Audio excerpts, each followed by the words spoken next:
So you might ask, well, who should be tested for glaucoma?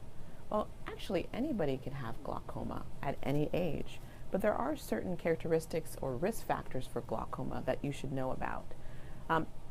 Elderly age or anybody over the age of 60 is at an increased risk for glaucoma, about a 6 times increased risk for glaucoma. So if you are over the age of 60, you should definitely be thinking about getting an eye exam if you haven't already.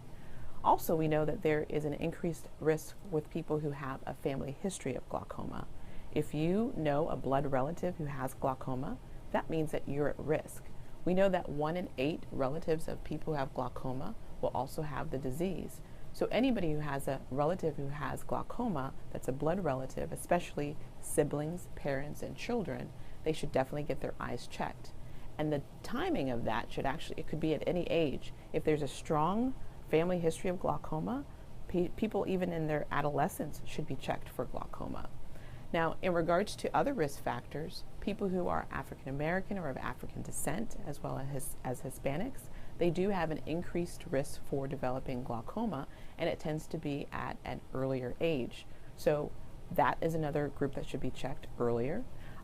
And also there are other risk factors. If you use steroids, whether it's topical, oral, or if it's inhaled, they can be a drug that causes increased eye pressure, which can put you at risk for developing glaucoma.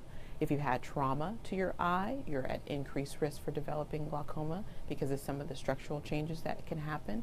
So there are multiple risk factors for developing glaucoma, and those ones that I've mentioned are the ones you should be really strongly considering getting an eye exam.